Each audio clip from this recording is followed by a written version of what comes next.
Welcome back to On Air B&B Football with Brandon and Bryce. Bryce and Brandon, thank you for coming back, watching us on YouTube, listening to us on Spotify, whatever you're doing, we appreciate it. Today we're coming at you with the special episode that I did talk about in the previous video. Today we are doing a 12-team full PPR Dynasty draft with Andrew from The League FFB. What up, Andrew? What up, man? Thanks for having me, guys. For sure, man. Thanks for coming on. We really appreciate it. So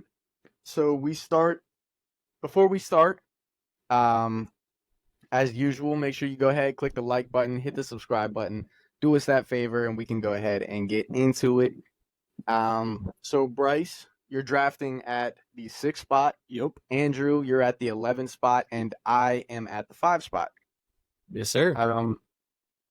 Go ahead and start this thing up. All right. So with the first to 4th pick, it goes Amon-Ra at the 101. Amon-Ra at the one. That's Jamar Chase, CD, and then Christian McCaffrey. I'm on the clock here. Think I'm gonna keep it simple, and I don't know why it's showing that he's so far down in the queue, but I am gonna go ahead and take Tyreek. Oh, that's what I was looking at, but I went with him. With our last mock draft, so I was like, I might change it up this time. But yeah, I think that's a no-brainer there. Yeah, Tyreek's probably the best player. I mean, there's Justin Jefferson still sitting there, but I don't really like him that early this year, so I'm gonna go Bijan Robinson. Take a little risk there, I think, but all right. And y'all said this was Dynasty, right? Yeah, set it to that. Let me make sure. I'm just saying, I'm seeing Christian McCaffrey go at the 104 in Dynasty, and I'm like, man, that's rich. Draft settings. Yeah, Dynasty PPR. Oh, jeez. Damn, I feel like that's rich for me. But look, I'm here at the 111. It's a couple guys that I feel like I could go. I probably am going to be steering away from the running back position right now. What I think I'm going to end up doing here is just taking a guy that I believe in. In my rankings, I have these guys in the same tier, Puka Nacua and Garrett Wilson, but I'm going to end up taking the guy that I would rather roster at this point. I think it's Garrett Wilson. I think the ceiling for a guy like Garrett Wilson is just much higher than Puka Nacua. Obviously, Puka Nacua, he had the year that he had last year, but it's not going to matter anyways because I'm going to be able to draft both of them back-to-back here at the turn, and I get Puka anyways. So, there you go. There you go. Yeah, I mean, I know you're going with Puka here. What do you think? I mean, I've tried it a few times. I tried it in the last mock draft we did on here, where I took a running back. I took double running backs to start, and I just did not like my team. Have you done that in any of your drafts? And what's your opinion on that? I mean, I'll do that at the turn if I'm drafting on underdog. But in a format like a dynasty league where we got to play with these rosters for a long time, I just don't invest in the running back position early on. There's a couple guys that I feel like are worthy of being invested probably somewhat early. The younger guys like Bijan, Breece, Gibbs, maybe even a Jonathan Taylor. But other than those guys, I really just like to hammer that wide receiver position, get a couple of these good guys to build that roster around, especially because the settings we have in this one are 3 wide receivers. So it just kind of extra elevates that wide receiver position. I just will build the team around those guys first before I really go at the running backs. And I found that this year in draft specifically, there's a lot of depth that I like at the running back position. You can get guys like Travis Etienne, 2 rounds later, or Joe Mixon or Kyron Williams or whoever it may be. You can kind of pick your poison. I like all of those guys, and you can get them much, much later than investing in a guy up here. For sure. I mean, I completely agree with that. That's exactly probably why I didn't like my team if I drafted 2 running backs really early. So after your pick of Pookie Baby goes Sam Laporta, Jonathan Taylor, Saquon, Travis Etienne, and Bryce. You're back on the clock. Yeah, so I'm looking at Olave and Neighbors, who are the top 2 right here off the board. Okay. So I feel like Olave is probably the safer pick, but we've talked about Neighbors. It's looking like he's gonna be just go right into the number 1 role. Right. So do I want to take a risk on Neighbors? The only thing for me with Neighbors is I feel like that's a little bit rich of a draft price. I know also Kyron's. I know that's where he's been going, and same thing for Marvin Harrison. I really like Marvin. I really like Neighbors, but at the same time, I feel like you can get other players that it's not that high of a draft price. But it is Dynasty. Yeah, that's So what I'm that's looking at where too. it's, That's where I'm looking at it. So I mean, I'm gonna go Neighbors there. I okay. think he's gonna get a lot of targets. He was really good in college, so Yeah, I think I, he'll be good. I hear you. So with this pick, I mean, I think that's a no-brainer for me. I think I'm gonna go Chris Olave here. He's a young guy. He seems like he's the star-studded one there. Doesn't really have any true competition, in my opinion. So definitely looking towards the future, Chris Olave is probably the best selection there. Yeah, he was sitting there. I feel like. So then Allen goes, which for some reason I thought maybe there was a chance he'd make it back to me. He didn't. So what I'm gonna do here is Where Kyron was sitting there, you want to get him? uh, not really. You want to Olave over him? You a Here, Kyron guy? I'm a big Kyron guy, yeah. At the same time, though, I did just trade him away in one of my leagues straight up for Brees Hall because I feel like Brees Hall Well, has shit. the draft capital. I was about to be like, really? But if I know Brees Hall, you're yeah. Brees Hall is my But- baby, but then Kyron's a great option too. Yeah. I'm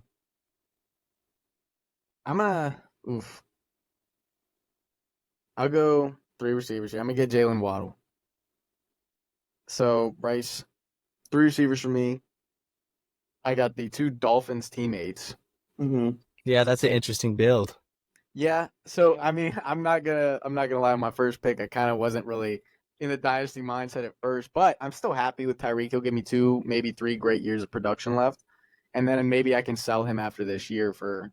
Oh, what are you looking towards? Are you looking towards like what do you think about going like a onesie position here, like quarterback, tight end? I'm looking at Lamar right now. Okay. So he's still younger. The only thing with Lamar is his injury prone stuff. That's always gets me. And then taking him like in round 3, I'm like not sure about it. I mean, Stroud's also sitting there, which he was crazy good last year, but it's his second year. But there's not really another guy that I'm like sold. There's not really anybody else I'm like sold on right here. I definitely you got to go Lamar if you're going quarterback. That's where I'm leaning because there's not really anywhere at this position that there's McBride, but I'm not. I feel like I would rather take Lamar Jackson over McBride here too. So I'm gonna go Jackson. All right. Sensible pick, and then after that is Josh Jacobs, C.J. Stroud, Rome Odunze, Kenneth Walker, and now Andrew. You're back on the clock. 2 receivers. What are you looking at? 2 wide receivers and a wide receiver that I was looking at came back down the board, so I'm probably just going to triple stack this right here. Guy that I think is been rising in my ranks a little bit this offseason, and not necessarily because he has gotten a better situation. Quite honestly, he's probably gotten more competition this year than he's had in years past, and that's going to be Nico Collins. I'm going to take him. I think he's the long-term alpha X wide receiver for CJ Stroud. He obviously last year had a very good year in PPR leagues. He was like 17 fantasy points per game, if I'm remembering it right off the top of my head, somewhere around like top 7 at the wide receiver position. You get in a guy like that in the 3rd round, and it gives you a wide receiver room of Garrett Wilson, Puka, Nico Collins. I feel like I have guys here that can last me the next 3 to 5 years, and all of them can be wide receiver ones throughout that entire time. So feel very confident taking him here. He's going to be my pick.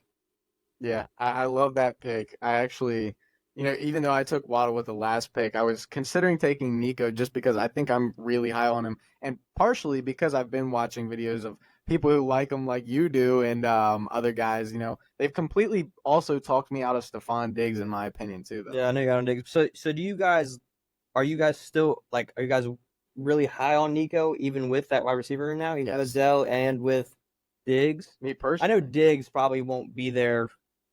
I mean, Diggs might be gone this year. They took his what's it called? He's a free agent after this year. Yeah, basically. Yeah, So, they front loaded the money. They really took the last of it off of it. So he's kind of in a prove it contract this year. So I think I like Nico better maybe after this year a little bit more. Like especially. Right, but if you're in Dynasty. Yeah, that's what I'm saying. For this would be great. For sure. For this year I think his production could be down a little bit, but I think after this year I think he could really I agree. like his production could be even more. Totally. Yeah. I mean, what's your take on Diggs though? Since we're talking on the topic of the three big receivers in that Texans offense, are you out on Diggs, or is that like somebody who falls enough you'll take him? No, I like Diggs actually. I think if I were to give you guys the kind of way that I think that this wide receiver room is going to lay out this year, it's probably going to be Nico, Diggs, and then Tank Dell. And a lot of people are going to be offended by that because Tank Dell has this cult following in the Dynasty community and everybody loves Tank Dell. But the reality is you don't bring an alpha wide receiver in like Stephon Diggs, pay him the money that you're paying him this year, which is basically everything that he's going to be getting is almost guaranteed at this point because they have front loaded that. You're going to utilize that type of weapon in your offense. You're going to get everything you can out of a guy like Stephon Diggs. And yeah, in the future, it's, long-term going to be Nico Collins and Tank Dell. But with Stephon Diggs on the roster this year, they're going to utilize the hell out of him. I think he's probably going to get 120 targets. I think he could be a guy that at the end of the year, I wouldn't even be necessarily surprised if he led this team in targets in 2024. Now, he's probably not going to lead in touchdowns or some of the other stats, the yardage. He doesn't play as downfield as some of those other guys, but the reality is they're going to use him. They traded for him to use him, and that just seems like it's going to be the game plan if they want to try and compete for a Super Bowl, which is probably the goal for them here going all in 2024. I hear you, man. I hear the argument. It's just after watching what happened in Buffalo last year, and then, he's getting older on top of it. And I think, what you're saying is the possibility of a really great season. But I don't think about, the second season after that, or the third season after that, is he going to be any good? I think it's just going to be a slow and steady drop off. But like you said, he could have great production this year. Yeah, and that's what I'm saying is more so in like a redraft, a best ball, whatever you invest in where it's not a long-term approach. Like Stephon Diggs, he's going to be a value in those formats because of what happened at the end of last year. You think of Ken Dorsey being fired, let go, and then they bring in Joe Brady there in that offense there in Buffalo. Yep.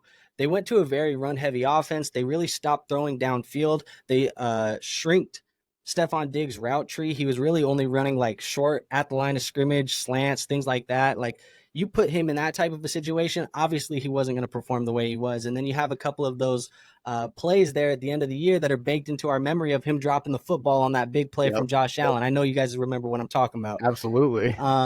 It's going to put a bad taste in everybody's mouth. And I think that's what's going to keep people from wanting to invest in him this year. But I think in a redraft league, he's a guy that is a big value. But like you said, in a dynasty, I'm probably not investing very heavily in a guy like him. Right. Best ball, I'll take him. Right. Redraft, maybe, but dynasty, absolutely not. Yeah. So now that we're here and it's really up to my pick, I think we've mentioned that this is a tight end premium, correct? We're drafting the tight end premium. Or is this normal tight end? This is normal. Then never mind. Scratch what I was going to say.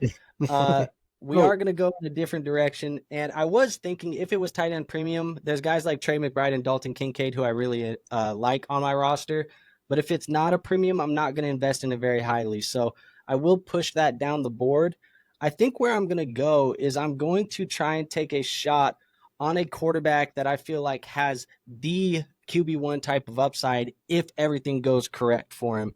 And you want a guy like Anthony Richardson who has the rushing upside, can rush for, 10, 15 touchdowns this year, can rush for 1,000 yards if everything goes right, and he has the big arm if that develops. They add Adonai Mitchell, who I'm a big fan of in the NFL draft. You have Michael Pittman coming back on a big contract. Josh Downs still there, like good coaching, and Shane Steichen.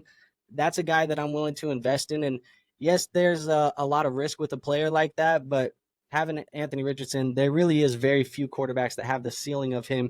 And this is a swing where if it all goes correct, you're drafting Josh Allen when Josh Allen was on his rookie contract. For sure. I hear that completely. The rushing upside is what's crazy for him. And you've seen that, Shane Steichen, he likes to use him in that way. Mm-hmm. As long as he can stay healthy, he'll be an elite quarterback for years to come, I believe. Yeah, I mean, think about it. Like Anthony Richardson last year, I know small sample size. He only played in like 3 games, 2.5 games. But from a points per game standpoint in fantasy football, he was averaging the same amount of points as C.J. Stroud. And people are talking about C.J. Stroud as a top 5 quarterback. I think that's the same type of ceiling. C.J., he's going to throw for more yards. So if you're in a 6-point passing touchdown league or you're in a league that, isn't really rewarding the rushing quarterbacks, then you lean CJ. But I think these guys should be viewed pretty much in the same breath. Right. I'm with you there. Yeah, I like Richardson. Yeah. I mean, who doesn't like Richardson, though? I mean, if you don't, I feel like there's something. It's just his upside. It's just his upside. His rushing ability is just what for sure separates him. For sure. And don't hear what I'm not saying. If I could pick one to run my NFL franchise, I want CJ Stroud, but if it's fantasy football, give me Right. the guy who can score that many points. Exactly. And that's what it goes back to. The same thing with like Justin Fields last year. How I think it's kind of stupid personally of how fantasy quarterbacks can be absolutely terrible in real life, and just because they're good at rushing the ball, it's Yeah.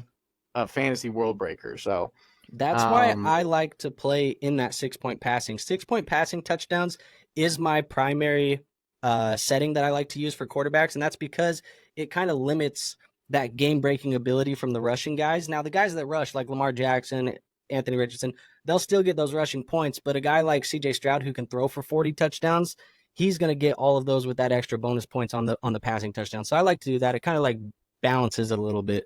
oh yeah, we're the same way. Yeah, We're we the both same we way. both do that now. But after your pick of A. Rich, it goes Zay Flowers, Dalton Kincaid, Trey McBride, Rashad White, and Bryce. After taking Lamar with your last pick, you've got 3 different positions filled already. What are you looking at here? I do. So I already know who I'm taking. Do you? Knew I was taking for a while. Okay. I'm a good DK. DK, that's a good I, pick. I feel like he's still got plenty of years left. I don't know if he's gonna finish his career as a Seahawk. I don't know how much longer he's gonna stay there, but I think wherever DK goes, he's just so crazy, freakishly athletic and good that he'll be fine. He'll get his points. Right. I Get his just points every week. there's a weird kind of exhaustion on DK's name in fantasy, whether it's dynasty or redraft. People are awful in DK to the point where it's like you don't feel comfortable taking that pick, but me and you both have talked about we like Do you DK. think it's because of Gino back there throwing the ball? It could be a mixture of that. It could be a mixture of JSN coming in, whatever it may be. But I really like him, especially this year in Ryan Grubb's new offense from Washington. Well, I mean, even with Jason there, I mean, Lockett's probably looking at on his way out. I mean, he'll have a 40-point game somewhere down the road and Right. beat me in fantasy.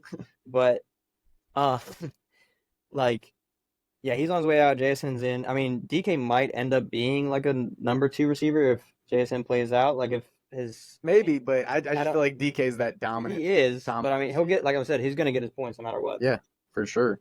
And a lot of people bring up the Tyler Lockett contract now because I remember that was a big talking point in the dynasty space this offseason because people who don't like JSN or were preying on the downfall, they mentioned that Tyler Lockett getting that little extension or whatever he got this offseason was going to be a big deal. When you actually look at the cap hit for Tyler Lockett going into 2024, that could potentially be the last year of his contract. They've moved it now to where there's a potential out in 2025. And even if he does come back in 2025, to get rid of him, they're only going to have $4 million in dead cap. The contract itself would be like $30 million for the cap hit. So they're going to save $26 million if they cut Tyler Lockett next year. It just makes too much sense for an offense that has DK Metcalf and JSN to move on from Tyler Lockett. It just makes too much sense. It does. Right. And as comfortable as I'm sure any team would be with Tyler Lockett being their third receiver, if that's what it costs to keep your third receiver, there's no way. Yeah, that's crazy. Yeah. Yeah. I like that you pointed that out. All right. So right here, I've taken 3 receivers. I could look at going quarterback here, but that's involving Caleb Williams, who I thought that's what you were gonna go for. I feel like I can take other quarterbacks that I really like There you go. later on, which Still got- I'm not out still on got Caleb some Williams. depth. Especially in Dynasty, I'm not out on Caleb Williams. I think you'd be a fool to be. But I mean, Jordan Love's still down the board. right, Burrow. but Your favorite that Burrow's down the board. I can wait. I'm definitely not taking Burrow. Let's establish that. As a Chiefs fan, I cannot. But You hate Burrow more than I do. yeah, probably. All right. Well, okay. So right here, I could go running back because I do really like James Cook, especially this year. I liked him too at my spot. I just like DK a little bit better. It's just, I believe actually, Andrew, on your channel when I was watching, I believe you and your co-host that came on, you were talking about how they seem to figure out Joe Brady's offense year after year. And that kind of stuck with me. So I'm like, I like James Cook, but maybe, the past years of production finally line up when Joe Brady's offense gets figured out once again. But Yeah, I mean that, and also I think it's a little bit. It makes me nervous because I don't know what to expect out of this Buffalo Bills team this year. This is a team that has a lot of turnover on the defensive side of the football. They have a lot of turnover on the offensive side of the football. There really isn't a true established number one in this offense anywhere. It's probably going to be the Josh Allen show, where Josh Allen is just putting on the whole team on his back and just doing Josh Allen things for the whole year, rushing for 100 yards a game, doing whatever the hell he can do. But it makes me nervous. And then you get a guy like James Cook, who, whether or not people believe in Ray Davis or know much about Ray Davis, he was a running back that I actually really liked his tape coming out of Kentucky. I thought he was a much better running back than what he got drafted for. And you put him in this backfield where he's going to complement a guy like James Cook, and he's going to do a lot of the things that James Cook isn't the best at. So it worries me that he might end up even getting some of the goal line touches that are already being vultured by Josh Allen, where James Cook might not score more than, 5 to 7 touchdowns this entire season. And the only ones that he's going to get are probably if he's catching passes in the receiving game and breaking off a long play. So it makes me a little bit nervous with James Cook. I still like him. But there's a lot of risk, I think, with a guy like that. At this point, there's guys like, if I'm looking at receiver, Tank Dell, T. Higgins, Steph Diggs, Addison, Worthy. So, I mean, those guys right there, I'm not in on. Quarterbacks, I can wait a few rounds to get the guy that I want. I will say, at the running back position, if you're looking at that position, he's the number one guy on my board still. I just say what I say just because I think that's the reality of what he is. No, I agree with you from watching you, so thank you for that. But also at the same time, I think that's what I got to do here, just because I'm not really super comfortable with taking anybody else here. So I'm gonna draft James Cook here. Brock Bowers after, Mark Andrews, T. Higgins, Caleb Williams, Kelsey, Diggs, Dell, Henry. Okay, so big run of tight ends right there. Yeah, that just shot me in the foot because I was hoping that Andrews or Kelsey would make it back to me. Well, I was hoping Andrews was coming to me, and it sounds like that was a pipe dream. Yeah, the way this draft's going is a little bit different, but where I think you could go here, I think I have a feeling where you could go here. Where do you think I'm going to go here? I'm not going to say it because that's where I want to go. I know exactly what you're talking about. You're talking about George Pickens. Interesting. Because I'm out, first of all, if you talk about the receivers on the board, Addison, Worthy. Addison, I'm staying away from personally just because, he's had 2 incidents now. Where is he? Past 2 years. Only 2 years in the league. As a Vikings fan, I mean, it's a little bit rocky right now for him, but he can produce. We've seen it. I had him on my team last year. Worthy, as a Chiefs fan, I just don't see it working out. I hope it does, but I don't see it working out. Addison's going to be suspended for Debo's older. Games. Adams is older. And if we're going Dynasty. You think it's that much? I don't think it's 6 games. I was just kidding. I was going to say, from everything I've heard, they're supposed to have a press conference. The Vikings are going to have a press conference Monday morning. Kevin O'Connell and Kwesi Adolfo-Mensah, they're supposed to sit down and address the media, and I'm assuming that there's going to be an announcement here about Jordan Addison. The rumor that I'm hearing is that there's potentially going to be a team suspension handed down before the league hands one. Because from what I understand, if the team suspends the player before the league is less likely to suspend the player because the team already handled it. So it sounds to me like the Vikings are going to give him 2 to 3 games. They're probably going to give everybody do that. Why haven't the Chiefs done it with Rashi? Because maybe they think that the commissioner's not going to suspend Rashi at all. Yeah, well, I hope you're right, but yeah, well, Addison is definitely getting something. Yeah, so, I mean, he has to. Yeah. So yeah, right here, you're gonna hate me, Bryce. I'm gonna do it. That's fine. I'm just gonna take George Pickens because I'm really high on him this year. The vacated targets in that offense is insane. He's shown that he has the crazy talent as long as he keeps his antics in check. He's competing with Van Jefferson, Scotty Miller, Quez Watkins. And it's a new offense, yes, with Arthur Smith, but I trust Mike Tomlin to at least put a rein on it a little bit. And I trust Pickens to produce. While we wait on him, Andrew, what do you think of Pickens? Are you high on him, or do you think that the fantasy community is really boosting him up?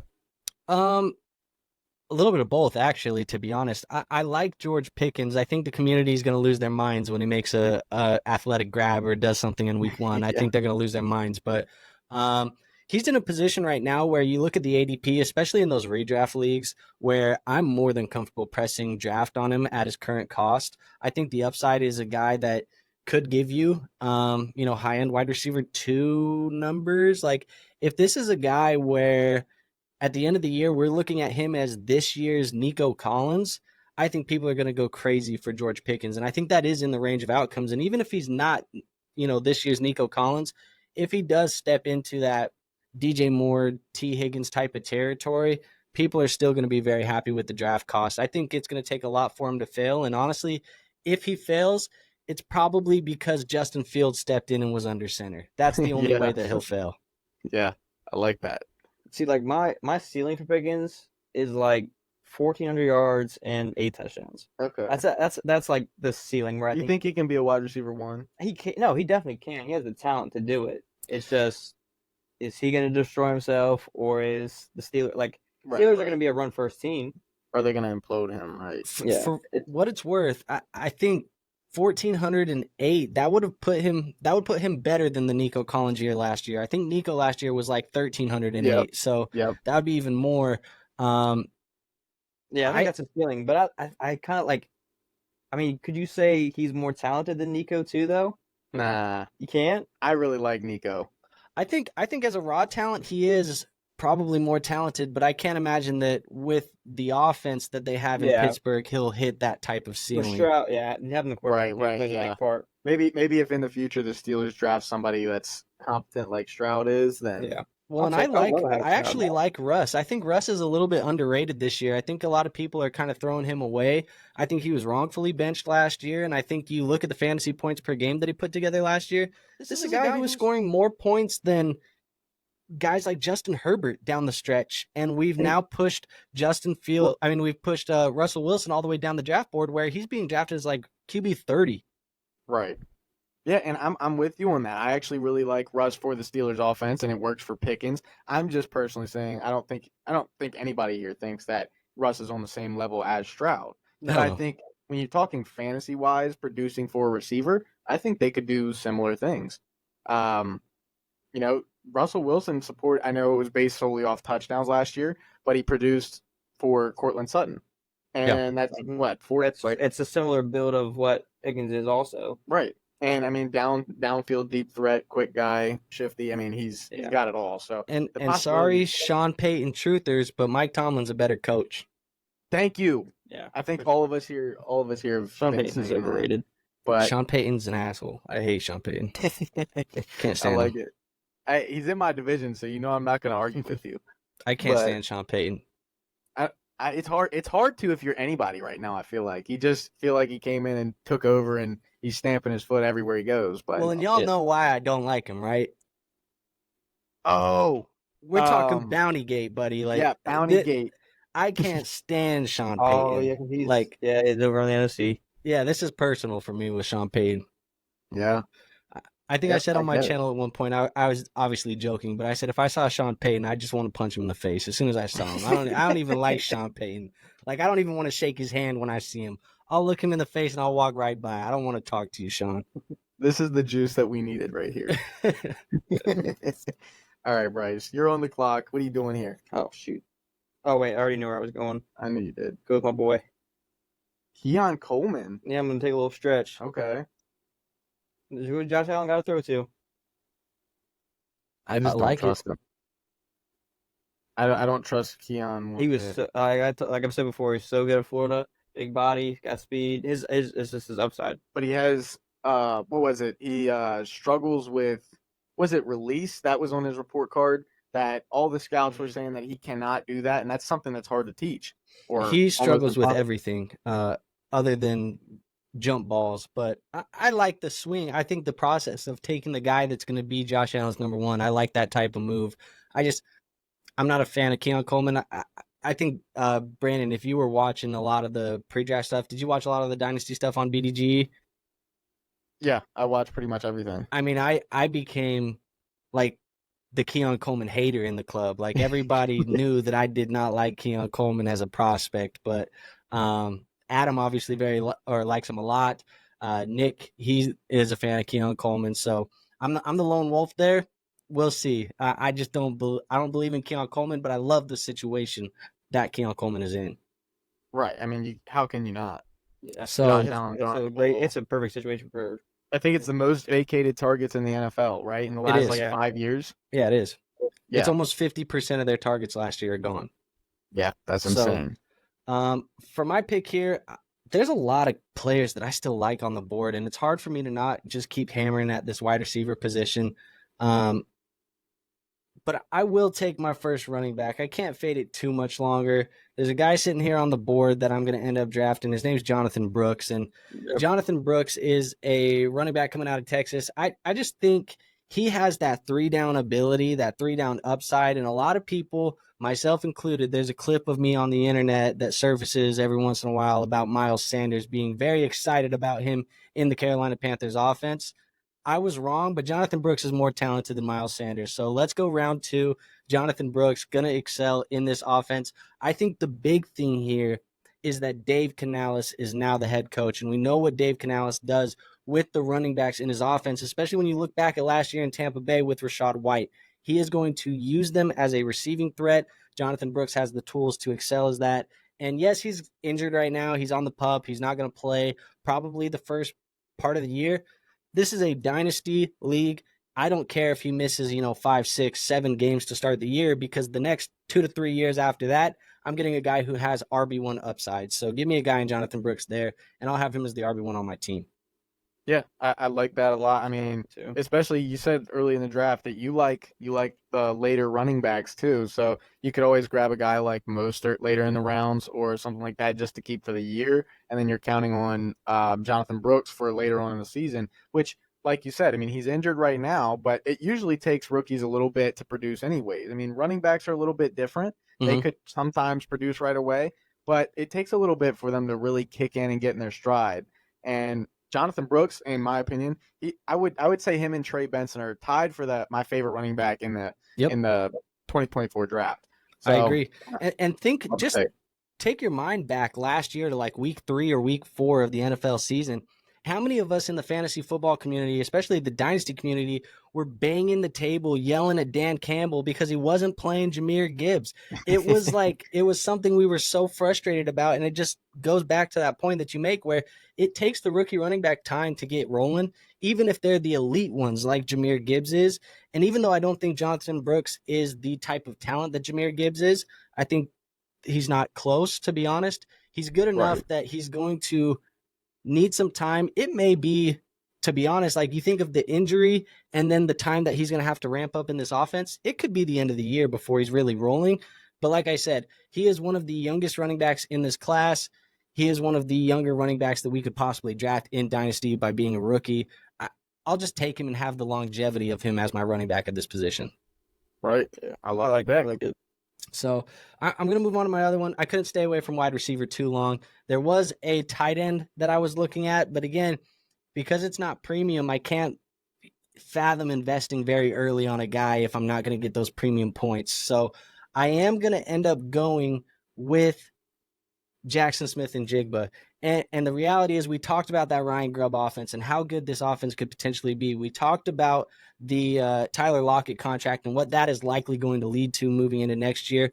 I don't even think, as much as I appreciate Tyler Lockett for what he's done for my fantasy teams over the last couple of seasons and over the last probably long while, actually, that we've been playing fantasy, JSN, he's 10 times more talented, I think, right now as a sophomore.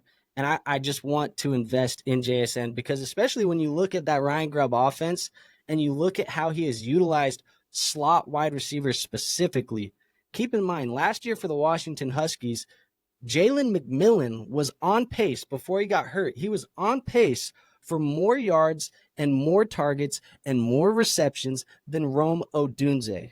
And Rome Odunze was talked about as one of the elite wide receiver prospects we've seen. Jalen McMillan can't hold Jackson Smith and Jigba's jockstrap. JSN in that slot wide receiver role with Ryan Grubb, he is going to feast And at this cost, you're kind of not really paying a ton to get him on your team. I mean, he's going to be my wide receiver 4, but this is a guy who can give you top 20 weeks, maybe if it is the right offense, if it is the right situation, if Geno Smith kind of bounces back from last year's down year, maybe this is a guy who long-term could end up being a wide receiver 1 in Dynasty.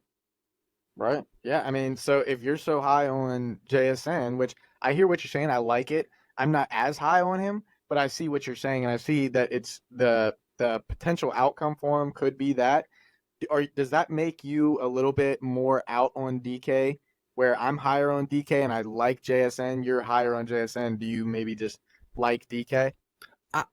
I think I view them both fairly similarly. I like DK more. Like if they're both on the board and I have to click draft between one of the two, I will click DK.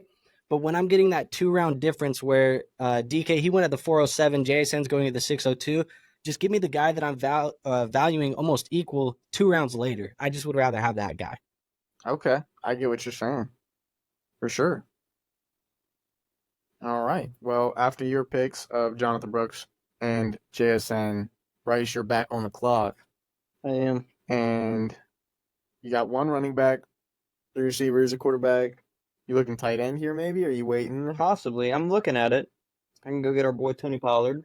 Just kidding. As much as we laugh at that, though, Nick on BDGE, he actually just released a video about how he talked about, yes, we should be out on Tony Pollard to an extent, but at the same time, it's getting kind of ridiculous where he's fallen so much, he's still listed as the RB1 in that offense. No, he's going to be the RB1. For now. I mean, For now, yes.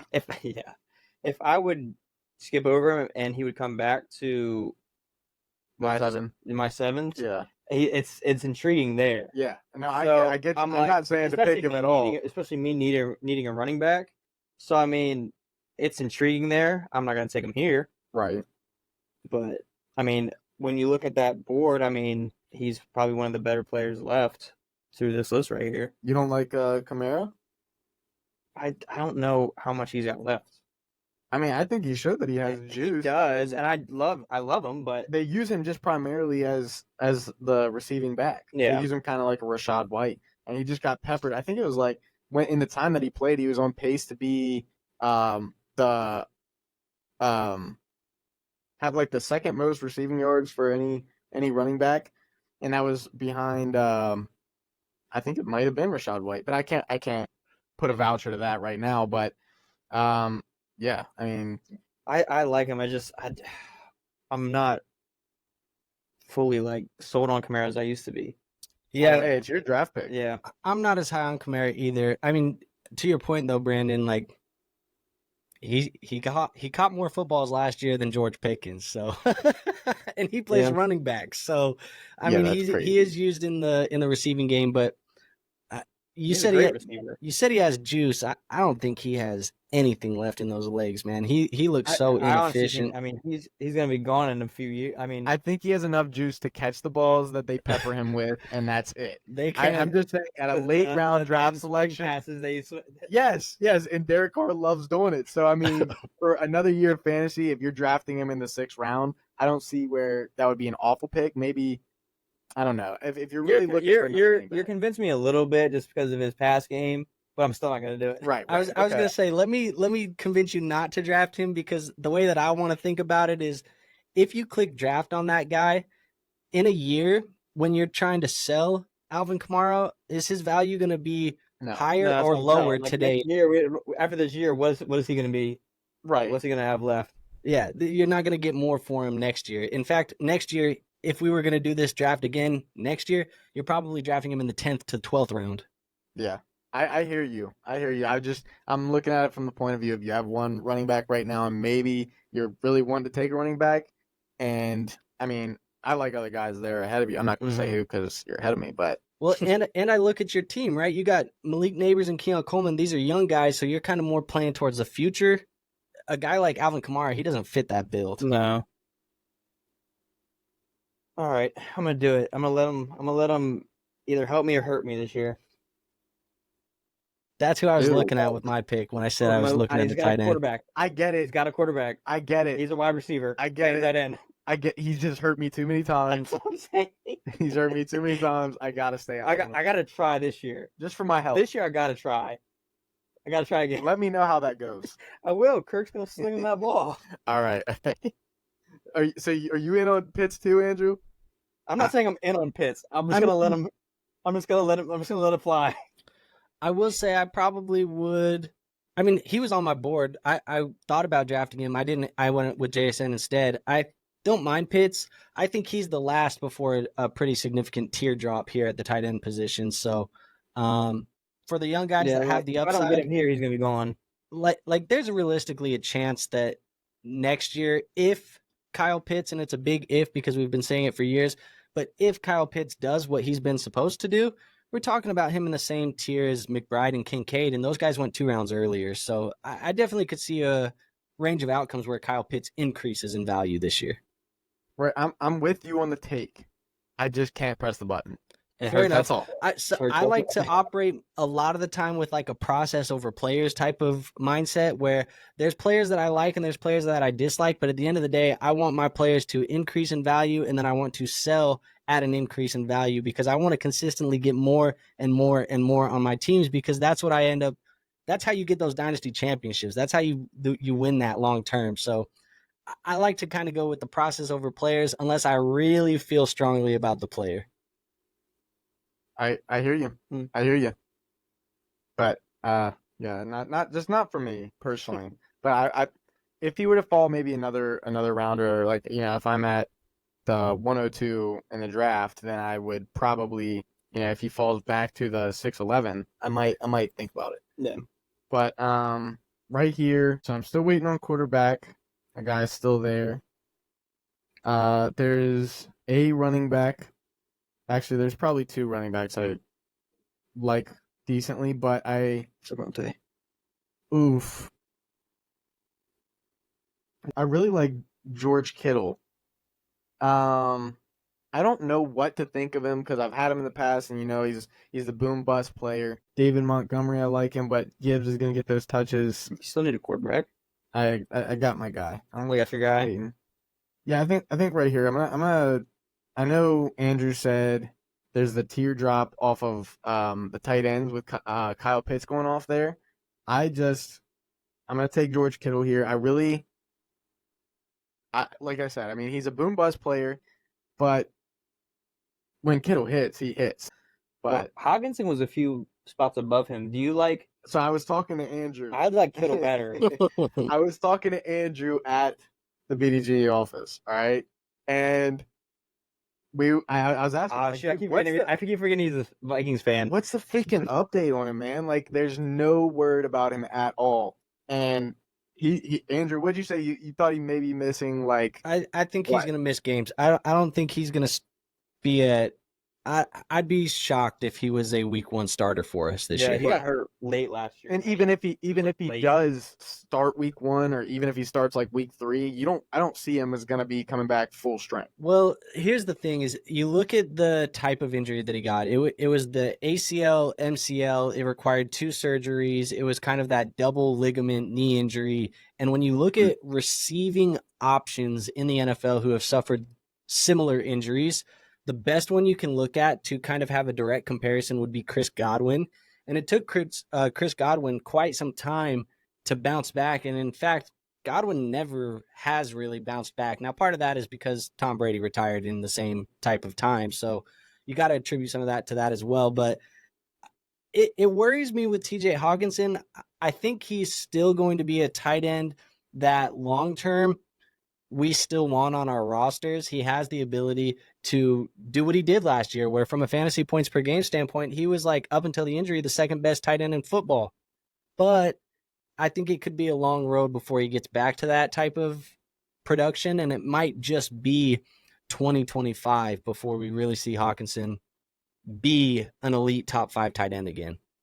Right, and on Hockenson also, I mean, he already went before my next pick anyways. But if you're in your home league drafts, or you're just, even if you're drafting on like best ball or something along those lines, or in another dynasty league, let's not say best ball, but in another dynasty league, most of the fantasy community knows about TJ Hockenson, or I guess doesn't know, but I don't feel like he's going to go that early. I feel like he'll fall a little bit further, and maybe later in the draft I may think about taking him.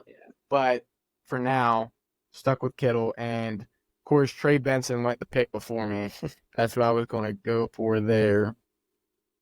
Well, and to just give you one more little kind of idea about how I feel about Hawkinson, like I've been doing a lot of these underdog drafts. I mean, I was telling you, Brandon, how like I'm in 5-10 drafts at a time. Like I'm just ripping these things, dude. 100. Yeah, like so where I have Hawkinson right now, I have 4.3% exposure in over 25 drafts right now. So we're talking about I have him on like one team, dude.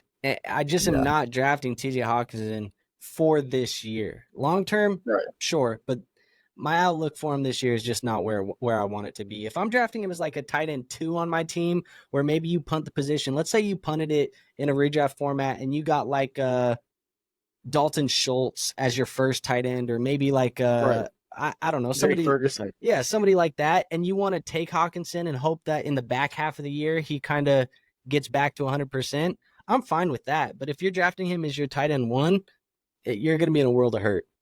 Right. No, I get it. And you'd be otherwise looking for somebody to pick off the waiver wire. But yep. Yeah, so right here, since Trey Benson's gone, let me see. I can wait one more round, maybe 2 more for my quarterback. I don't know. I'm gonna play the game and wait one more round. I think I know exactly who you're going. But I think Brian Thomas Jr. I like him. Kirk's right in there too, though. You like Brian Thomas or Kirk better this year? Christian Kirk? Yeah.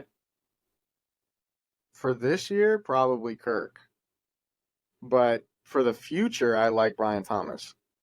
Kirk has shown, steady, somewhat consistent enough, or where it's like not a heavy hitter, but it's consistently maybe like 12 to 15 points a game. But Brian Thomas Jr. I think has that upside. He's like a player kind of like Calvin Ridley, I would say. But do I want to go David Montgomery here is a question. I'm bouncing between David Montgomery and Brian Thomas Jr. And my qualm with Montgomery is Gibbs is, I know, is going to get a lot heavier of a workload. Based off his production last year, just how he looked phenomenal. So do either of you have any words of advice here to talk me into or out of David Montgomery? I like him there. I mean, Gibbs is probably going to get even more of a workload this year. Yeah, but I'm just thinking Montgomery is the goal line. That's what I was about to say. He is the goal line. He's going to get the goal line carries. He's still going to break. He still broke off a good amount of runs last year. Still got a lot of touches. It's just, I think it's going to be less than last year. Yeah. Yeah, it'll probably be less than last year. It may not be, though. I know that they want to use Jahmyr Gibbs a little bit more this year. The reality is his body, the way that he's built, he's almost a better running back if he's not getting a ton of carries. Like he's super efficient with them. Like I could see him being more of that Alvin Kamara type of build. Long term, I think that's kind of the role that you want him to be. He could probably be an Alvin Kamara plus, which would be insane because Kamara's been like, aside from LaShawn McCoy, probably one of the best running backs we've had in the last decade for fantasy football, but I think Gibbs could even surpass that. I think looking at your team, looking at your build, you do kind of need the other running back. You have a little bit of an older win-now piece in Tyreek Hill, an older win-now piece in George Kittle. There's not really any other running backs on the board that have the win-now ability that Montgomery does have. So if you did want to take that type of shot, I think it matches the way that your roster construction is right now. I don't think it's a bad pick. Right. That's exactly what I was thinking. Like, if I'm leaning more towards the player, I would probably go more towards Brian Thomas. But with the roster construction, and I still like Montgomery, it's just a little bit, I'm kind of on the fence, but I think you guys have convinced me. I'm going to definitely definitely go with Monty here, There you go. and I'll leave you with Brian Thomas. That's okay. I'm not gonna go. I need a running back. So I mean, there's 4 that are sitting there that I could go. You're Mr. Steelers fan. I am, and I mean, the run game this year is gonna be a lot more. Najee is terrible the first half of the season. He's Right. awful. He's terrible. But from weeks like 8 to what? How many weeks is that now? 18. I mean, he's great. He'll get you 15, 20 points a game. So I mean, do I want to deal with that, or I mean, do I want to not go Tony Pollard because I hate him? You only have one running back, so it's. I mean, there's also if I really want to risk, I could go Zamir. Oof.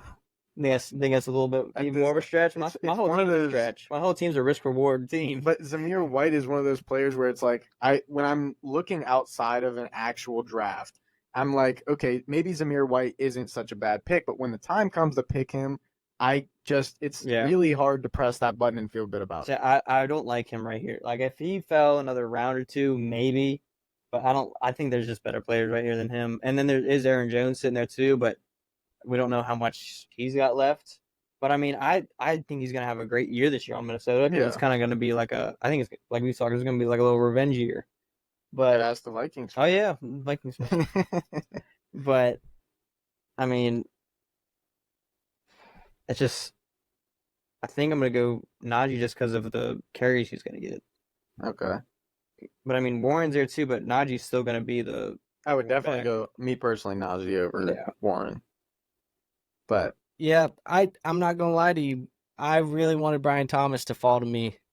He's the guy that I wanted to draft. I was actually working on earlier today a video that I'm going to be recording tomorrow, which is what I want to see from every NFL team's training camp coming up. So basically like one thing to watch from every NFL team. And the thing that I want to watch the most in Jacksonville is Brian Thomas Jr. step into that X wide receiver, that alpha wide receiver role. And I would love to see him come out of training camp here in the next week or two with some positive news, some hype building about Brian Thomas, because I think he has the ability to be a big playmaker for Trevor Lawrence. And you said he kind of fits that Calvin Ridley role.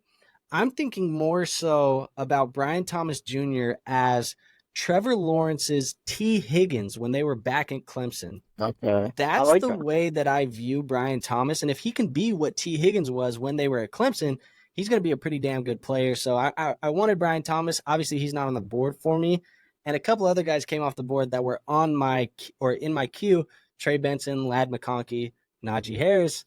So it leaves me here where I have to make a pick that I don't love, but it's a need, and it's still fitting with the build that I have here, where if you look at my roster, we are very youth forward, youth movement. We're young, we're building for the future, and it's not necessarily a player that I think has the most longevity, but I believe in him, and it's going to be Tajay Spears. I think he has the ability in this backfield to win out and beat Tony Pollard. Obviously, the money shows you that they're probably going to give Pollard the first reps. But Tajay Spears, he was super efficient last year on limited touches. I just like what he can do. He's a little bit more versatile than a guy like Tony Pollard, even though they play similarly. And I think in a Brian Callahan-led offense where there's going to be some opportunities for some checkdowns from Will Levis, there's going to be some receiving down work. Right. I like what Tajay can do, and like I said, he's just younger than a lot of the running backs on the board. Now, another guy that was hoping to come back around, I was going to just double tap the running back position and grab Zamir, but he's gone. So now I got to get creative here. I got to figure out what I want to do. So I'll let you guys yap while I look at this board for a second. Yeah, I mean, what you said about Tajay is, pretty accurate with what I believe as well. Is, I just stated a few rounds ago how I feel like it's a little bit crazy how far Tony Pollard's falling in most of these drafts, where me and Bryce have been very outspoken about how much we hate any kind of value for Tony Pollard this whole time. It's just, I love Tajay Spears. I just don't know how much the Titans are actually going to want to use him. But I do think he has that upside where he can definitely take over that backfield, and he has more juice than Tony does at this point. So all it takes is that. But the thing that concerns me with Spears is I remember seeing early on, I think maybe in his draft profile, where his knees are the problem, and it's kind of like He doesn't have an similar ACL. to he what? He doesn't have an ACL. Oh, Yeah, okay. it's just So is it like meniscus. a Todd Gurley situation? It could lead to earlier arthritis in his knee, which it. I mean, Todd Gurley played till he was 28. 27, 28. He played somewhere around there. He got to a second contract and then some. Tajay's 23. He didn't get a ton of usage at Tulane, so the mileage isn't going to be super high. There's still going to be some time that you can utilize Tajay Spears, but I think if you think he's going to be a second contract type of guy, like longer than that, probably won't be. But yeah, I mean, it's definitely worrisome. It was something that was definitely worrisome. But I've always kind of been a Tajay truther. I was very high on him last year. I think I had him as a top 5 running back in my ranks last year coming into the NFL draft. So I obviously liked him a lot. For sure. But I know who Uh, I'm going to take here. So all right, go ahead. not a player that I love, but this is one of those times I talked about process over players. I don't love the player, but I can see the route for this player. I preferred the other guy in the backfield, but I will go Jaylen Warren. I think Jaylen Warren, you look at the efficiency that he has had in this backfield on limited touches, you look at the unpredictability of a guy like Arthur Smith, there is a range of outcomes where Warren sees a value increase this year. And you look at my running back room right now, younger, you got Jonathan Brooks, who's probably not going to play a ton at the beginning of the year. Tajay, who's in a split backfield, Jaylen Warren's in a split backfield. We're kind of going to have to take this committee approach almost on my dynasty roster as well to kind of fill out this running back room. Warren feels about as good as it can get as a guy in a committee because I feel like even if he and Najee are splitting touches, he still can give me 10 points a game, 12 points a game. Yeah. And that's mainly off of the PPR ability that he has in this backfield. So I'll just take Warren there, even though there's some other players that I liked more. All right. Yeah, I mean, I don't have much to add to it. Warren is pretty much exactly what you said. You can get 10 points from him if you need it. Besides, it's a good depth piece Yeah. for sure. But it's also a younger piece that you can build off of for the future in hopes of maybe Najee going away next year. Exactly. So, all right, Bryce, what are you doing after picking Najee? The last one. I'm gonna go. What are the players that you're interested in? So, I would love to go Chubb, but I don't know what's going on there. Yeah. Like you look at Chubb and you're like, it'd be so nice if like. Yeah, But but it's just, like it's too. I don't know. It is, but I mean, looking down, thinking about going another receiver here. I could go Kyler Murray and screw your whole plan up. you already have Lamar. No, I'm just messing. I just so I know you're going with. But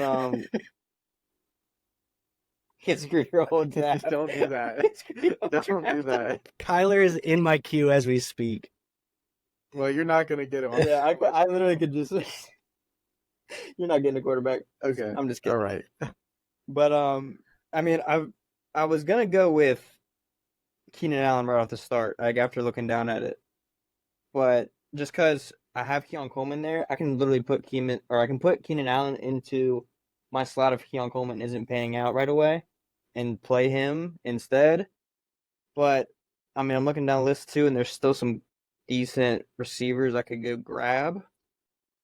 So I'm kind of debating what route to go here because I mean, there's not really any running backs to grab here. I mean, Corum, I don't think he's going to do anything. Connor's going to get. Connor would be the one that I'm like. But interested in. I mean, he might get benched for Benson eventually during the season. I mean, I don't know. I mean, You talked up Kirk a little bit. You in on no, Christian Kirk action? I looked at him, but there, like I said, I would take Keenan Allen before him. All right, I'm gonna stretch it a little bit out down here. Go ahead. What are you doing? I'm gonna go another running back. I'm gonna take Brian Robinson. Okay. Yeah. Eckler's there too, but Robinson's younger. Robinson's gonna get the goal line carries. I probably need to grab another running back here, another younger running back. So I'm gonna go with that. Well, yeah, you look at how Cliff Kingsbury also used his running backs in Arizona, and it's the same way that he's going to be using Brian Robinson. I Yeah. feel like Brian Robinson is going to be the main piece, and then there's going to be a little bit of Austin Eckler. Eckler's gonna be a third down running. He's gonna be a third down back, a receiving back. Right, and I just feel like they also picked up Eckler as, they know who he has been in the past, and maybe they're hoping that he just has a little bit of that juice left to help propel them to a couple more wins or something along those lines. Yeah. But I like the pick of Brian Robinson at this value. Yeah. But I thank you for making that pick. You're welcome. Not messing up your entire draft. And I think I might play the game one more round. You come back around because You're dangerous. You're dangerous. But look. Team 4 has Allen. Team 3 has Love. Team 2 has Hurts, and Team 1 has Caleb. Never trust the So- CPU. I mean, Caleb, that Caleb Williams spot. That's a little. But okay, if this is a real life draft, right? Like we're drafting with everybody else, I think there's a really good chance that Kyler makes it back to me. Okay, here's the way that I like to look at it, and you can do with this information as you will. If one of those teams surprises you and takes Kyler Murray, how bad is that going to make you feel about this roster compared to if you just take him, where you think is probably a little you don't bit gotta say early? anything else. You don't gotta say anything else. left? I'm going with Kyler. I'm too scared because I don't. Dak's there. Lawrence. I mean, is there, Jaden Daniels, but Goff is there. But if you miss out on Kyler, No, are you going to hate this roster? yeah, I'm gonna be pretty upset because that was the piece that I'm banking on from the very start. After I didn't get Lamar, I was actually hoping that he might fall a little bit further, or for some reason, but or there was one other. Oh, Richardson. So both of y'all's quarterbacks. Okay. But as soon as that happened, I knew I wanted Kyler. So if I didn't get him, my next best shot would be at Jared Goff. Okay. Like, something Jared Goff or Dak Prescott. Yeah. He's there too. Yeah. So Well, talk I a would little like bit it- about Kyler. Is he your pick here, Kyler? yeah, I think he's gonna be my pick here because the other side of things, if I didn't go with Kyler here, would just be to get another running back. Yeah. I mean, it's So, not worth Let me it. ask you that there. The So, running back being James Conner. so Dak and Goff. It's not. Do you think they're safer quarterback picks than Kyler? No. No. Not this. No. You don't think so? I- Healthy going into the year, healthy Kyler. I'm higher on Kyler than a lot of people are. I mean, I picked the Cardinals to win the division, so if that tells you anything. But I just think you saw when Kyler played with McBride last year, that connection that they had was unmatched. I mean, it was crazy. So you give them, another year together, and then you add on Marvin Harrison, probably the best receiver prospect that we've had in the last, probably around 10 years or something along those lines. But, I mean, I just think that offense is going to be electric, and I really like Jonathan Gannon there. And I feel like he's going to help him out a lot more than when he had Cliff Kingsbury or, whoever he had last year. So I'm just going to stop talking, and I'm going to take Kyler Murray because, like you said, I would be very upset if I didn't take him or if I didn't get him in this draft. I absolutely love Kyler Murray. I actually just wrote up the player blurb in the BDG draft guide for Kyler Murray yesterday. So just to give you, my quick synopsis, I think he's a top 5 quarterback. I have him as a top 5 quarterback in my rankings. I think he has Thank you. the QB1 overall upside. I mean, you look There at you the all-time ranking from fantasy points per game. This is a guy who is 4th all-time on that list behind Mahomes and Josh Allen. Like, what the hell are we talking about? This guy's elite. This is my guy. So, yeah, I mean, love Kyler that Murray's take. that dude.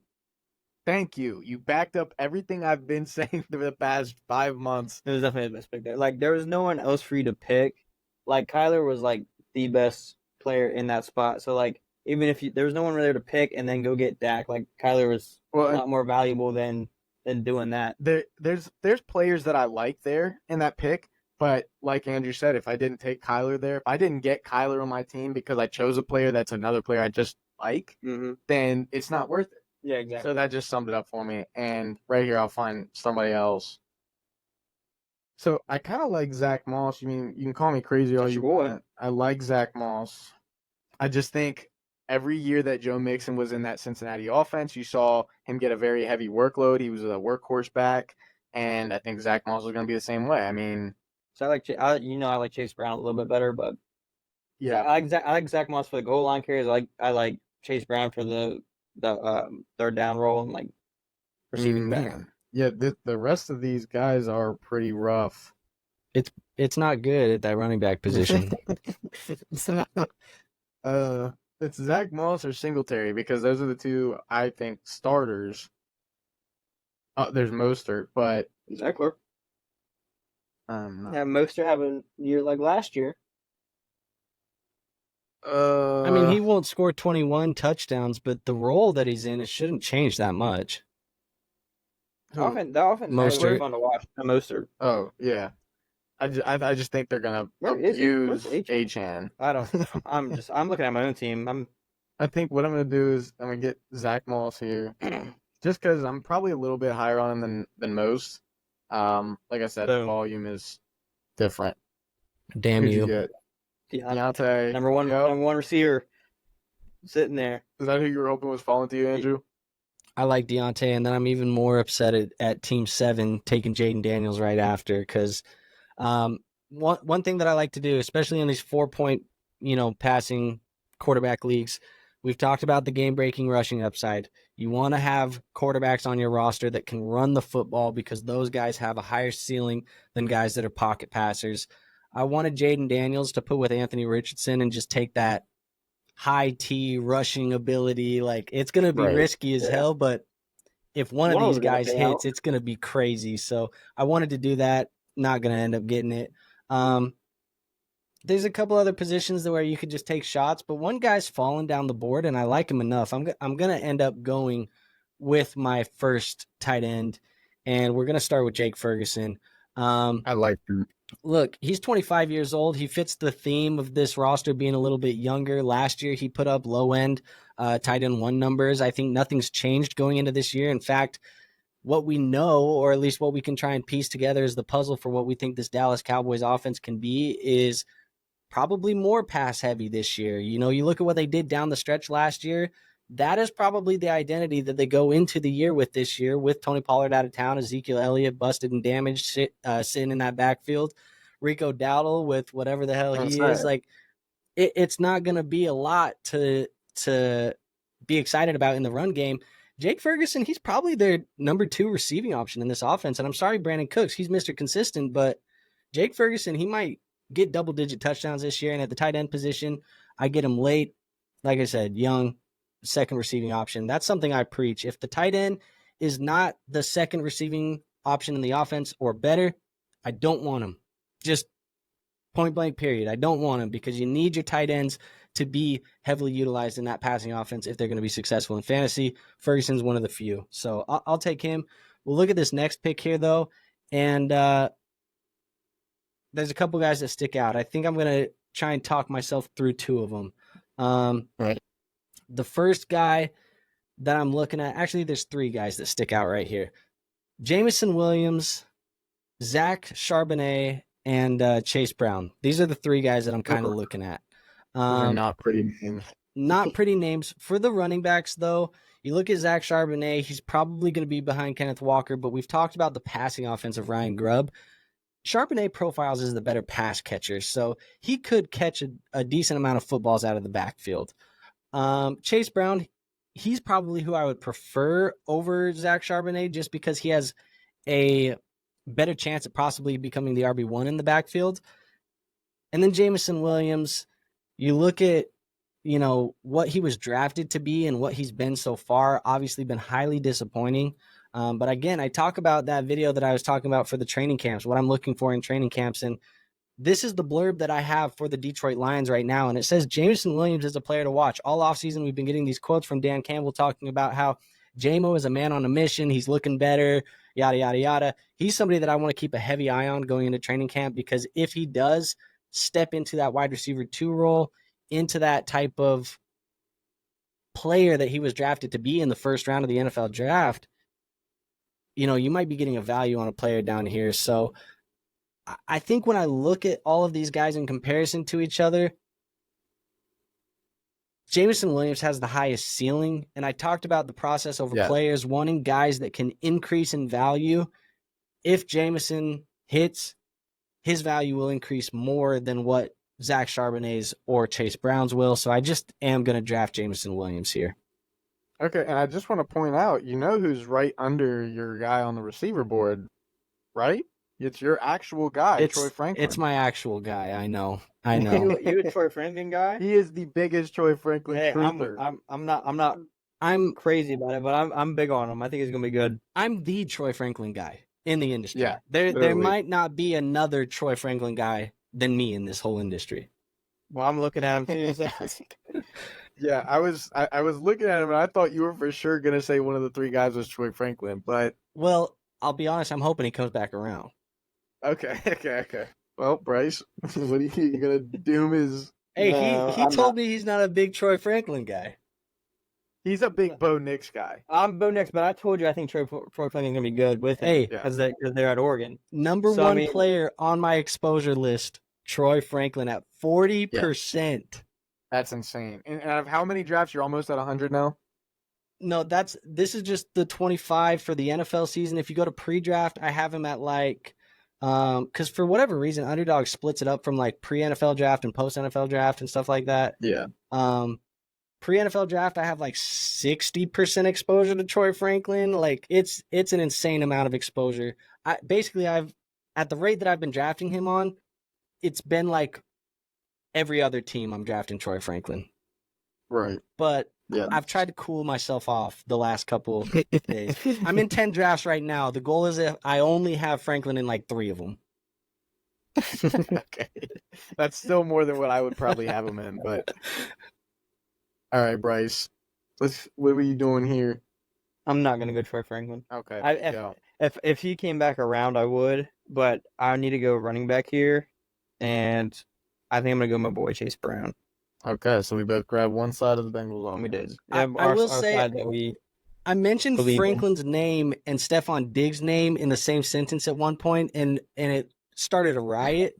And not that I think that Troy Franklin is going to be Stephon Diggs, but I see a lot in Troy Franklin what I saw in Stephon Diggs when he was coming out of Maryland being drafted by the Vikings. I see a similar situation. Not that I think he'll be Stephon Diggs, but if he does turn into it, I might not be surprised either.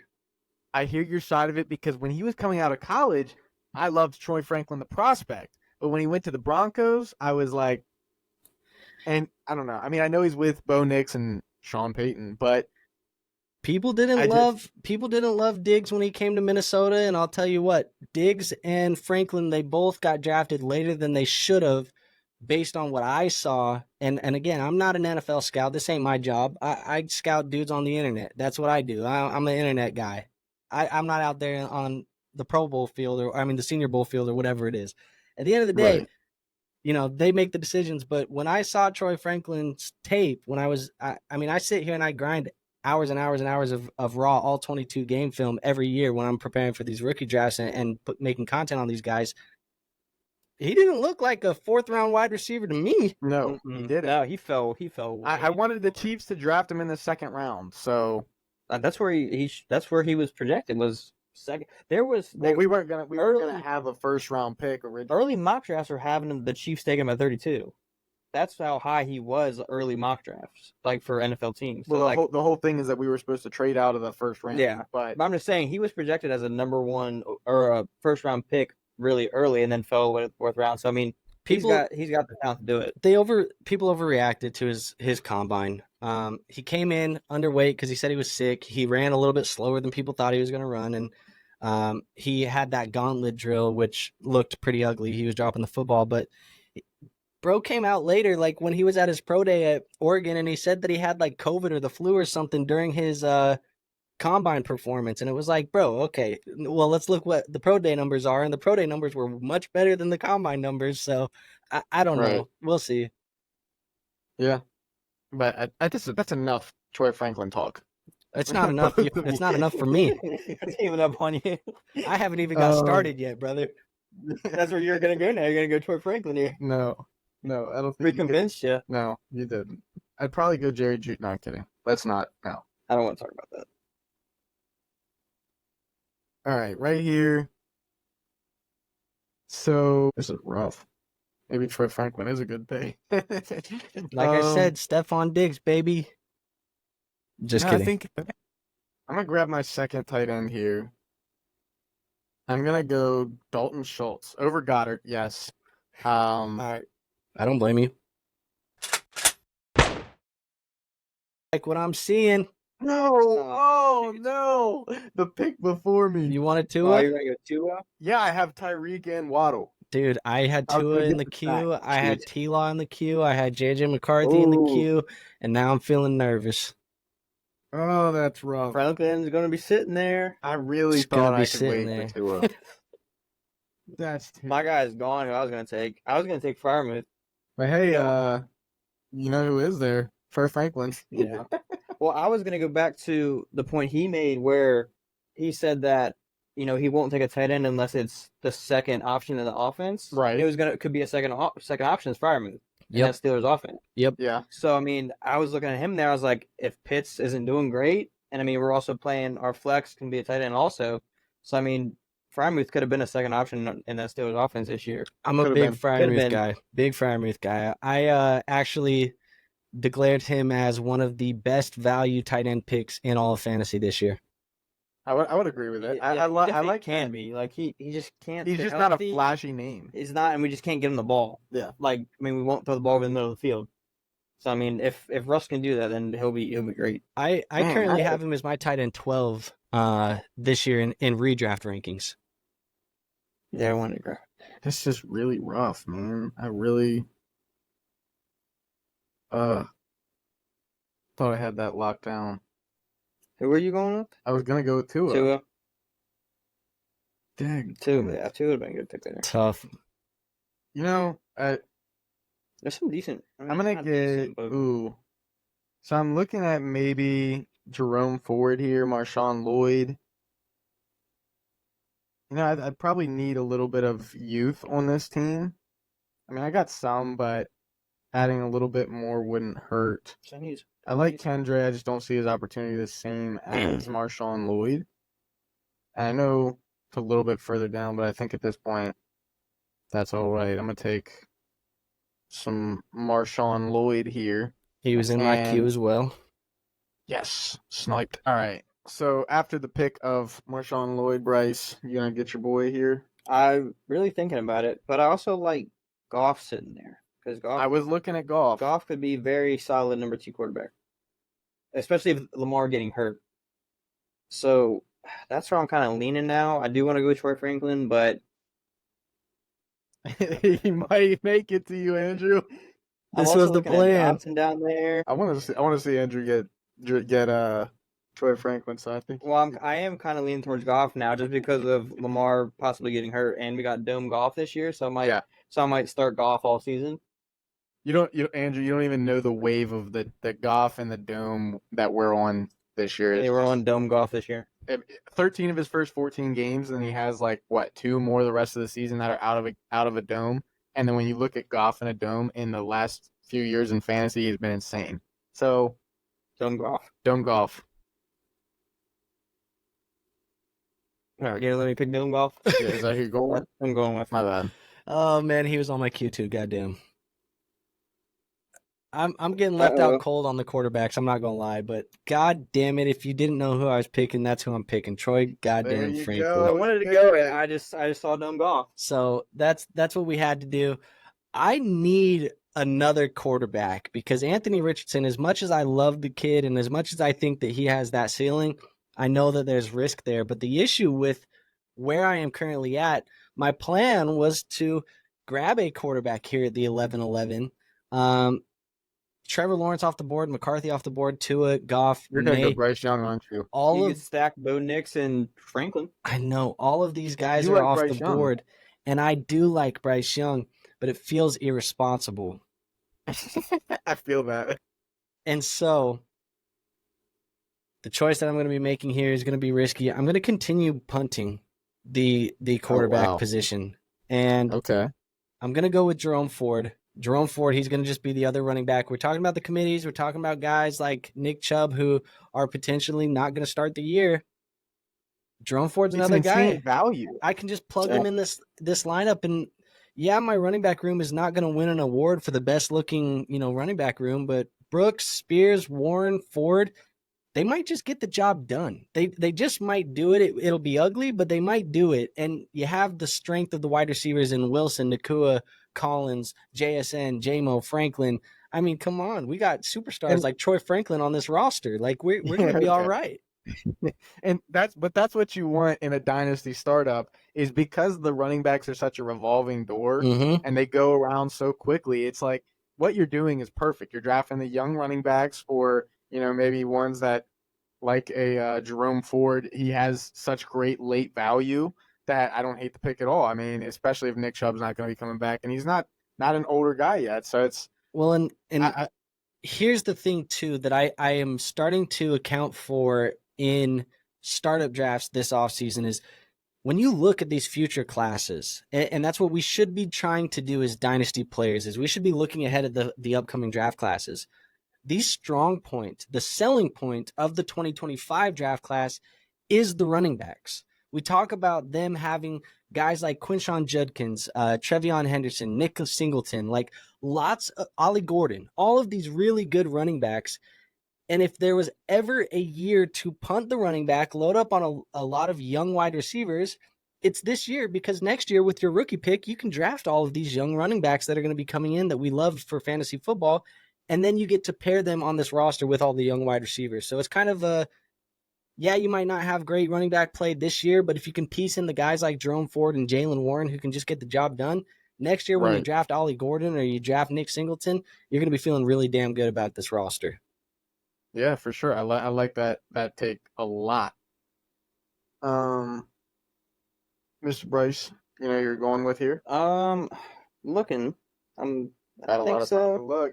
Yeah, I know. I was looking hard, but I was thinking Cortland Sutton, but I don't know who's going to be throwing him the ball, or if he's going to get any targets, and how many years he has left. Jared Stidham. Jared Stidham or Zach Wilson. I can just take Lockett just to get a 40-point game somewhere in the season. I mean, Shakir is interesting too, but I already have Keon Coleman. There we go. All right, Rashid. I like that. That's Shout not out bad. Weber Wait, State, baby. I went to school with Rashid. Did you? Yeah.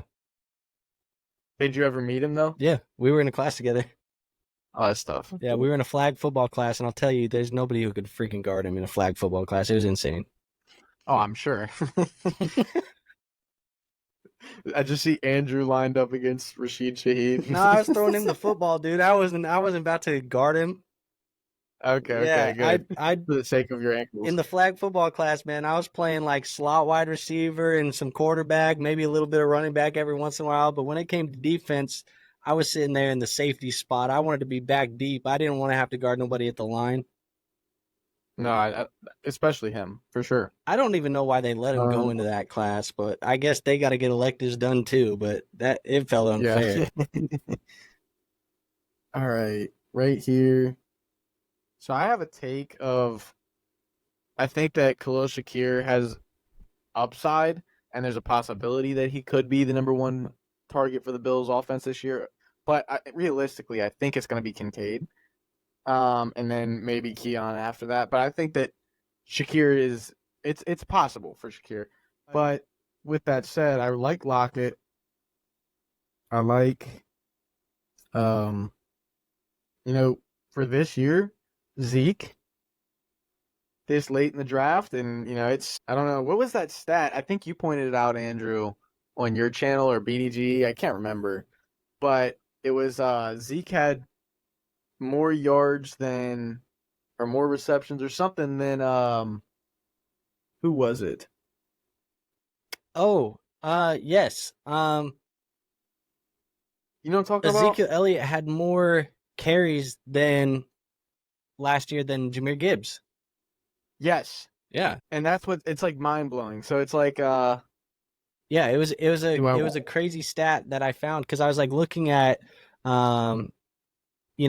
where was the room for Jahmyr Gibbs to grow, and it's like the the ability for him to grow is so much higher because I actually just pulled it up right now. He was putting up running back one numbers last year on limited usage, and he had less carries than guys like Zach Moss, Ezekiel Elliott, Tyler Algier, Gus Edwards, et cetera, et cetera. Like, there's a bunch of nobodies.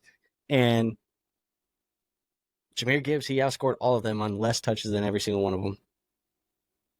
Yeah, I mean, I would probably go with him, but my last 3 positional picks that weren't tight end or QB was running back. So I'm going to go Tyler Lockett here. Hopefully get somebody steady for this year. Nope, there goes Zeke. Okay.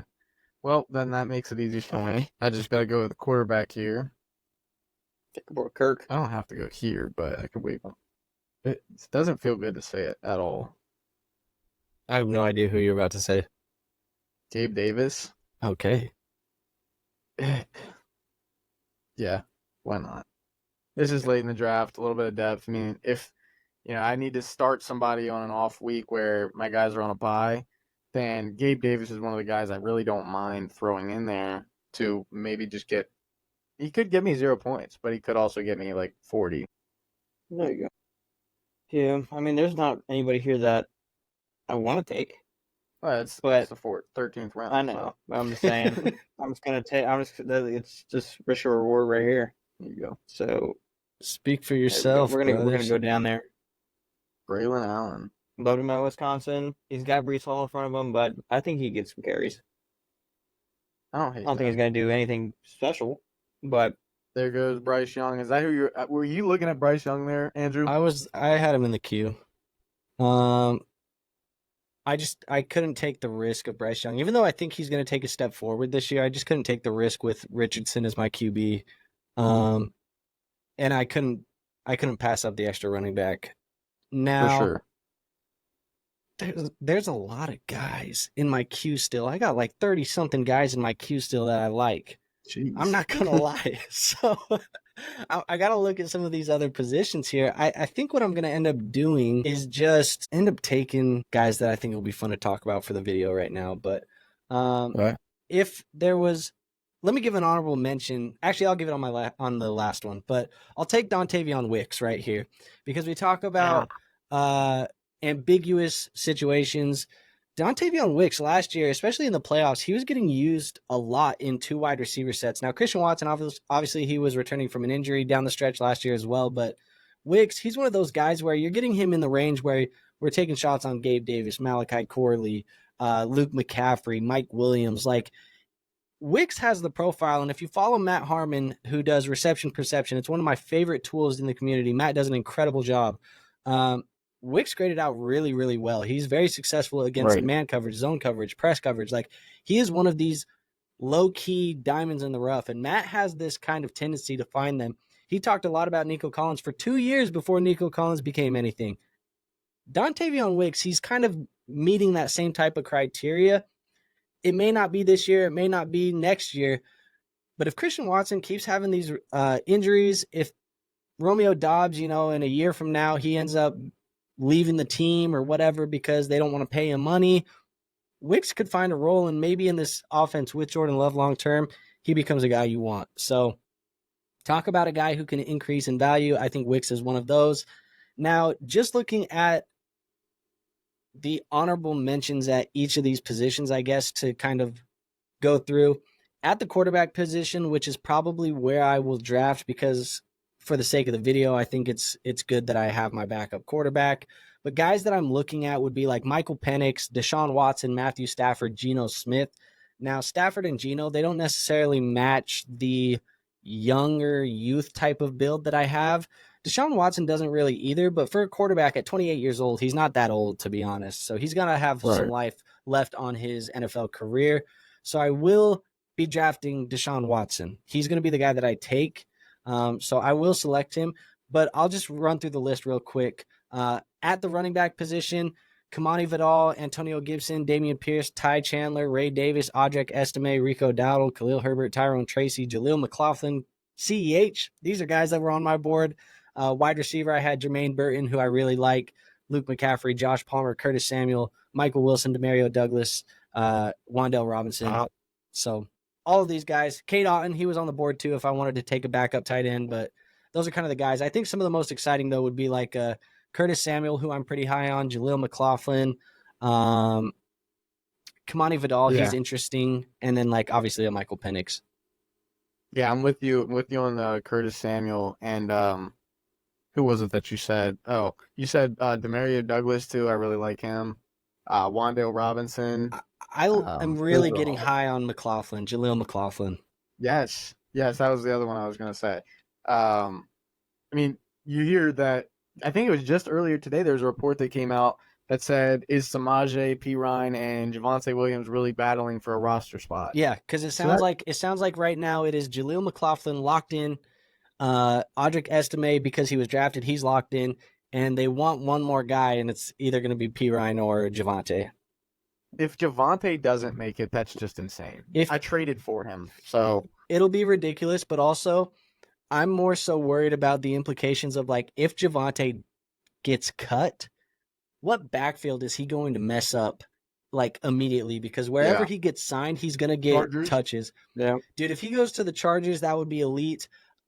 Honestly, I would love to see him get signed by Minnesota just because I want him to, be the guy that we have maybe long term behind Jones. But I don't know. That would be hilarious because I traded away Aaron Jones for Javonte. So yeah, there's a lot, but those were kind of my honorable mentions. But I'll take Deshaun Watson. He's really undervalued. I mean, we're getting a guy like Watson behind guys like Knicks and Bryce Young. It just feels crazy. I hear you for sure. By the way, that list of the all-time quarterbacks that I just talked about with Kyler Murray, you know who's right there next to Kyler Murray and Patrick Mahomes? Deshaun Watson. It's just different, It is, but it's another world. I don't know.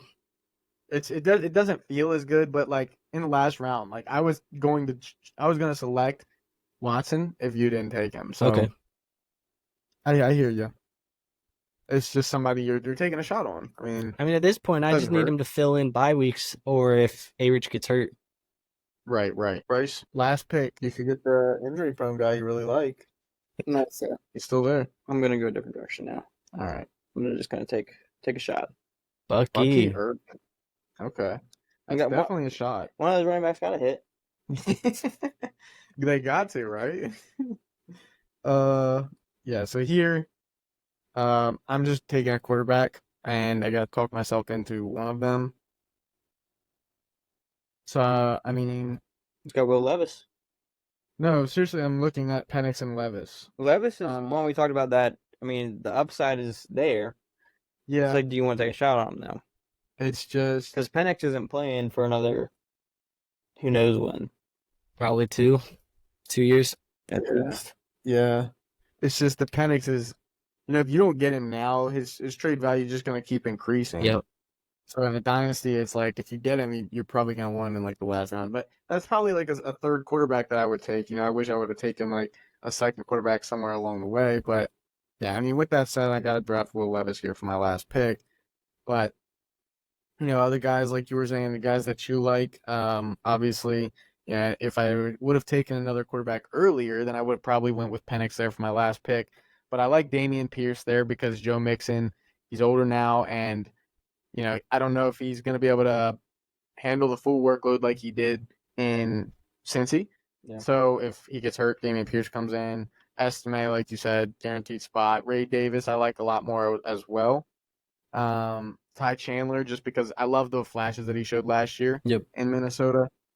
And then when you go to receiver, you could take a shot on Josh Palmer, just because there's not much there in the Chargers offense. That's what I was looking for that too, but I was like, Curtis Samuel, Michael Wilson, Pop Douglas, your boy Brendan Rice, and I mean I like Wandale, and then even Thielen if you want for like a 1-year rental because he's a target hog like he did last year. Hey man, there have been a lot of rumors about Thielen maybe coming back to Minnesota to finish off the career. What? Yes. He's been working out with JJ McCarthy a lot in Minnesota. He's a homegrown Minnesota kid. Really? There were a lot of rumors that the Vikings, they've been looking at trying to get another guy. They were looking into Tyler Boyd before he signed with the Titans. They were looking into a couple other guys before they signed this offseason. Curtis Samuel was one of the guys they were looking at. Like, they are kind of looking passively, but if I've heard that if the Carolina Panthers want to move on from Thielen, the Vikings might be interested in buying, especially if they're going to be giving a team suspension to Jordan Addison and just let Thielen play the slot role there in Minnesota for one more year before he retires and goes off into That the would be sunset. interesting. Yeah, that'd be pretty cool. I mean, I still have him in one of my dynasty leagues, so I was kind of banking on getting a bunch of targets like he did last year. But hopefully, Minnesota can do the same thing for him. But I think he probably would. He'd be, I don't know. We'll solid. see. I'd like to see him finish his career in purple and yellow. Yeah, that wouldn't be bad. But that wraps it up for us, boys. That's the draft today. Just real quick before we finish up, I'm gonna go ahead and read my roster, and then you guys can do yours afterwards. So at quarterback, I have Kyler Murray and Will Levis. At running back, I have James Cook, David Montgomery, Zach Moss, Marshawn Lloyd, and for receiver, I have Tyreek Hill, Chris Olave, Jalen Waddle, George Pickens, Tyler Lockett, and Gabe Davis. And then for my tight end spot, I got George Kittle and Dalton Schultz. So, I mean, looking at my team, obviously receivers are my strength, but it's still like middle of the pack in a way, just because, I got same thing with running backs as James Cook, David Montgomery as my starters. It's a little bit shaky, but I mean, it's running backs are a revolving door anyways. You've got the big guy on your team. I'm just happy I have Kyler, to be honest. There you go. And Pickett. Yeah. Sniped you there. Yeah. All right, Bryce, who's your team? I'll start with the quarterbacks. So I got Lamar Jackson and Dome Goff. For running backs, I got Bijan, I got Najee, I got Brian Robinson, I got Chase Brown, I got Braylon Allen, and Bucky Irving. Okay. Wide receivers, I got Neighbors, DK, got Keon Coleman, Deontay, and then Rashid Shaheed. That's how we would say. Yeah. And then tight ends, took my risk on Pitts. And then Did you grab a second? I didn't grab a second tight end. Oh, okay. I wanted to go Fryermuth, but there was no one else that I really saw to take a risk. And Andrew. Yes, sir. Got a quarterback position, Anthony Richardson and Deshaun Watson. Running backs, Jonathan Brooks, Tajay Spears, Jalen Warren, Jerome Ford. Wide receivers, Garrett Wilson, Puka Nacua, Nico Collins, Jackson Smith and Jigba, Jamison Williams, Troy Franklin, the GOAT, and Dontavion Wicks. And then at the tight end position, Jake Ferguson is the only one that I got. K. Dotton probably would have been next up if this went another round. But yeah, for sure. Looking at the team, I mean, I feel pretty good about it. I feel like it's pretty balanced for the most part. It's definitely young. Quarterback, I feel very good about Richardson and Watson. The wide receiver obviously is the strong point of the roster with Wilson, Nacua, Collins, all them guys. I felt like I got good value on Ferguson. The running backs will piece it together as the years go on, but that's kind of where I want to be in a dynasty. We've talked about it. That running back is the last piece that you want to put together, and still having some young guys like Jonathan Brooks and Tajay Spears to build around.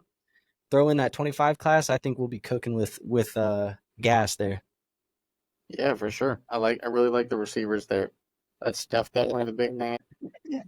But yeah, that's it. Thank you guys. If you would leave in the comments what you thought of the draft, whose team is your favorite. Obviously, it's mine. But if you want to say Bryce or Andrew just to make them feel better, that works too. Truth. No, but thank you for watching. And before we head out, please help us reach our goal where we want to talk to you, the fans, the players, and the coaches. And I just want to say a thank you to Andrew with the League FFB for coming on today, sitting here, being patient with us through this mock draft, and had a lot of fun, man. Appreciate you. Yeah, appreciate you guys. Thank you for letting me come on here. Perfect timing, too. I know you see the lights in the back. They all just went out, so we're good, man.